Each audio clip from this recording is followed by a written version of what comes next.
Welcome to MightyMovie. Yes, we are back. What used to be a podcast is now on YouTube. So you used to listen to it through your ear holes. You can now see us through your eye holes as well. Should be a marked improvement, unless, of course, you are listening to the podcast version, in which case, check us out on YouTube. It's a whole new experience, and we hope you enjoy it.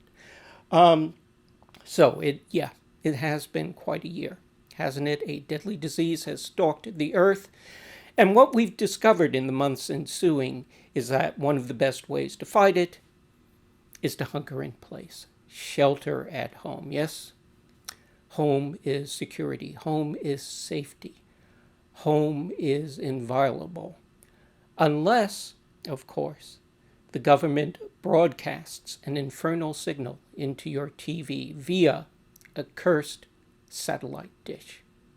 We're going to be talking with Turkish director Orçun Behram about his new film, The Antenna. Aşağıdan fısıltılar geliyordu. Siyah bir şeyler akıyordu duvardan. Bana bak, kendine gel. Yanlış giden bir şeyler olduğunu düşünüyorsanız yanılıyorsunuz. Güç kaderimizdir. Orçun, how are you doing? I'm doing well, thanks. How are you? Cool. We're doing about as well as can be under the conditions, I guess. Yeah, I hear you. Same, Yeah. same all around, same here in Turkey as well. Same around the world. So let me start by throwing out a couple of names, one of which I came up with while watching the film, the other of which I divined by means which we will not go into here for the public. But in any case, and you tell me if one or the other is an inspiration, or if both are, or if neither are, that's okay too. One name is David Cronenberg, and the other name is Dario Argento. Oh yeah, I mean these are two directors that I quite love a lot, and I think in terms of inspiration, I think they have an inspiration to me like throughout my life in a way that because I love watching their films, especially Dario Argento was massive when I was a teenager, and I would look for VHS cassettes of his films all the time, and I would watch whatever I could get my hands onto. So I think that these both of the names are actually inspirations. And regarding the film, I think when I watch the film, I can actually pick a lot of points where there are references or feelings towards these directors, I would say. What attracted you to them? What was it you got from them? Oh, I mean, I think this all started not by the directors, but by horror films initially, because I started watching horror films at a really young age, and I find the experience of watching a horror film is almost like a ritual that is even before you start watching the film, the ritual begins. You go out there and you look for the film, you don't know what you're gonna get. So it was about the VHS tapes, getting VHS tapes when I was a kid initially. And after the movie is done, you still have a feeling of horror. And I was scared as a kid, and I enjoyed that adrenaline from the horror films. So I think initial connection was through the horror films. That whole ritual captured me. And then, yeah, Dario Argento and Cronenberg were directors that I discovered a bit later, and I think they stand out as stylistic ways. I mean, Dario Argento in his own way, and Cronenberg more so with his scripts and with the way that with the stories that he finds. So yeah, we'll go with it. What did you want to bring to horror? What did I want to bring to horror? Yeah, what of yourself? What did you feel you wanted to put into it? I don't know. Like I never thought of making this film was like an act of being part of the horror genre. There wasn't that kind of a idea or a discourse initially. And it was about few things. One thing is that when I try to create, but since I enjoy horror films, I think of in terms of horror. Whenever I think of a story, suddenly like a horror theme adds up to it. So that was one reason of doing horror. The second thing is I wanted to talk about certain things, and horror was a great genre to do that because it works in symbols, it works in allegories. You have a big room of things that you can use in horror films. So I think it was more about what I wanted to say about life and what I think about certain things. Mhm. It's interesting because I don't particularly think of Argento as much as being social commentary. Cronenberg, you could say, gets into it more.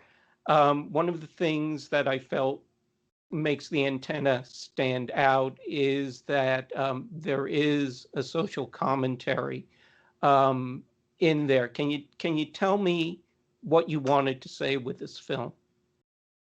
Yeah, exactly. I mean, that was actually the driving force of making the film.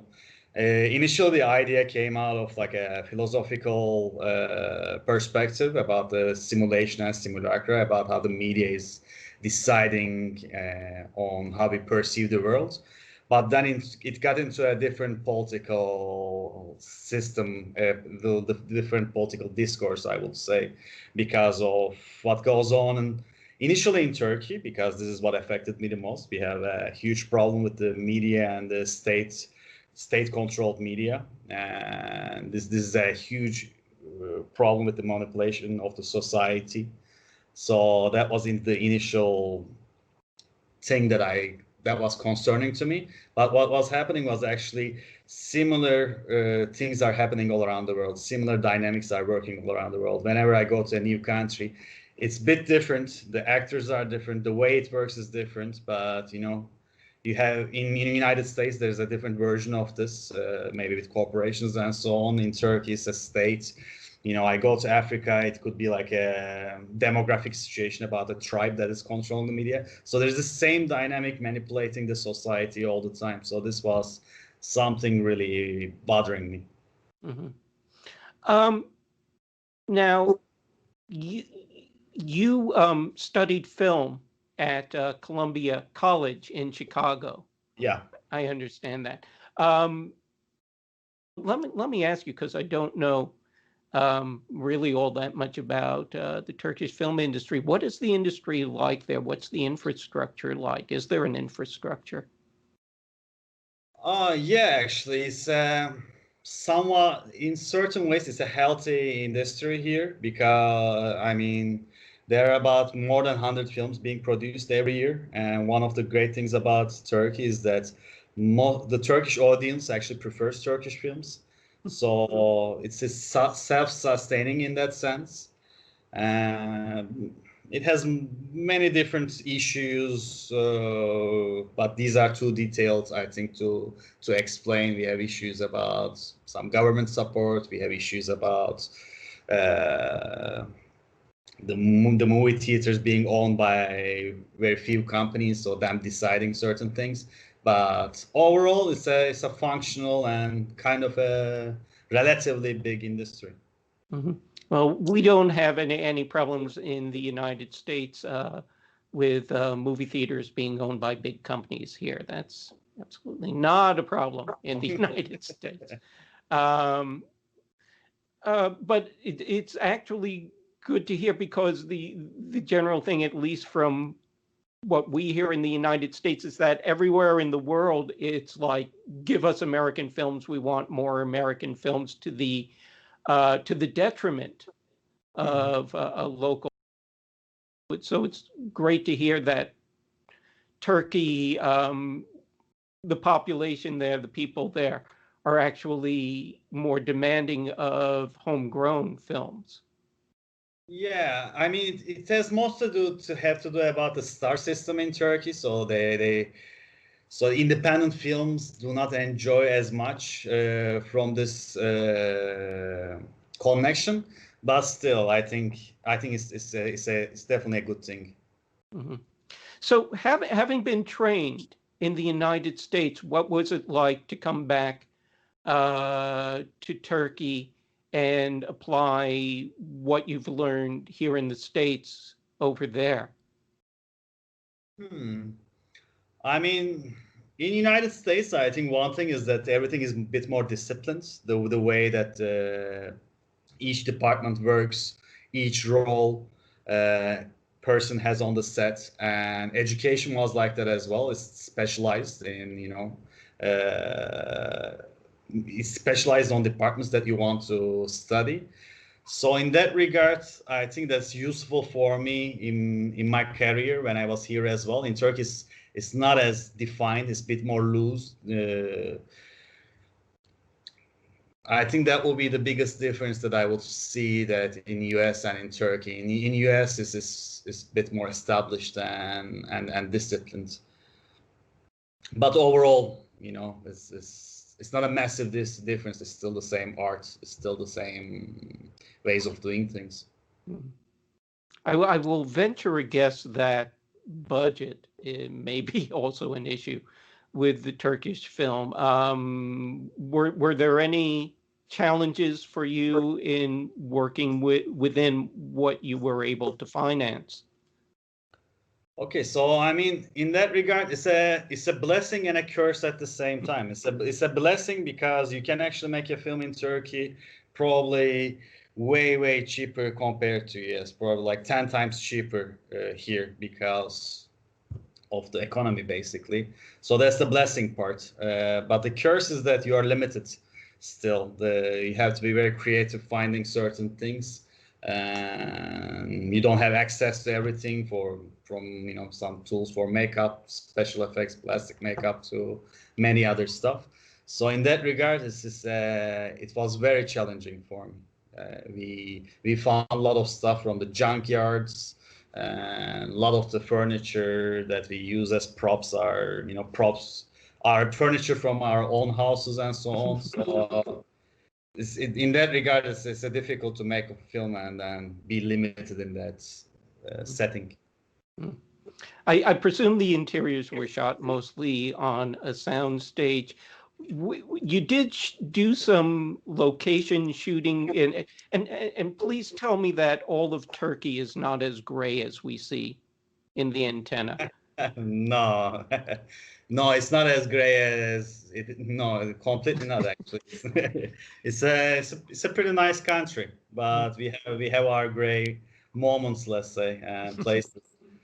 And the location-wise, we shot 3 weeks in Balıkesir, a town near Istanbul, and 1 week in Istanbul. Most of the interior shots are done in a abandoned, what do you call it? It's like an old post office. It was like a massive old post office, and it was abandoned, and they were about to demolish it actually. So it's not a film studio. So we just entered that place, and then we started building things out of scratch, and that's what you see. All the apartments, all the dream sequences, and so on are done in there. Mm-hmm. Was there anything that you wanted to do that, for whatever reason, budget, time constraints, whatever, you were not able to pull off? Yeah, there were quite a few actually. One thing that I could tell you is the scene where Mehmet enters the boiler room. The water was supposed to be coming up, and it was supposed to be this high, but then the place that we built could not hold the water because of the pressure. So we had to find creative ways to deal with it. Let's see. Okay, I've got to ask because I'm just curious. The ooze, what was that made out of? Oh, that's actually very simple. It's water. That's paint for like the food paint, and I don't know the English word for it, but Got it. It's like a gelatin or something like that, maybe. It's like gelatin, exactly. Yeah. The other thing I wanted to ask you about that is the the bathtub sequence there. Yeah. First off, tell me about the actress and the challenges you presented to her with this, and also reassure me that there was a hot shower available after that sequence. Well, she was amazing that she stayed with us even after that day of shooting. That's why, yeah, like, it was a terrible, terrible day of shooting. It was very difficult because it was actually very cold. We shot in winter. It was like -2 Celsius or something, the weather. We covered her, but we couldn't get the water that hot, and it was getting out all the time. So what was happening is that we were actually putting more water in with just small kettles. So it was actually horrific for experience for her, but she was super upbeat. She was super nice about it. She let us work for like, she was in that bathtub, I think maybe 14 hours. And because we were in an abandoned post office, there was no shower or anything. So after that, she went back to hotel after like a 1-hour drive. I hope you gave her the day off at least following her. Oh yeah, next day she was free. So you know, you're working locally, and you're providing a social commentary that would be understood in Turkey. Is there anything in particular in the antenna that you wish the world to understand? Well, what I did was actually I wanted to make an international film. I mean I picked a place, but I didn't put an exact time. There's not an exact place or a time in the film. I mean, people speak Turkish, so it is in Turkey. But what I'm talking about is an international problem. This whole issue about the media manipulation is an international problem. I think this has to be understood. I don't know if this movie, like, I don't think of this film as like holding a badge or like a banner to fight this kind of thing, but it at least has that discourse, and that has to be understood.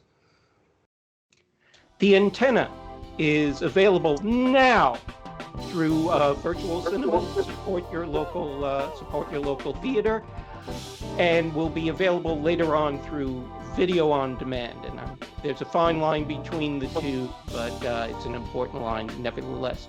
Orçun, thank you very much for speaking with us. Thanks a lot, Dan. It was a pleasure.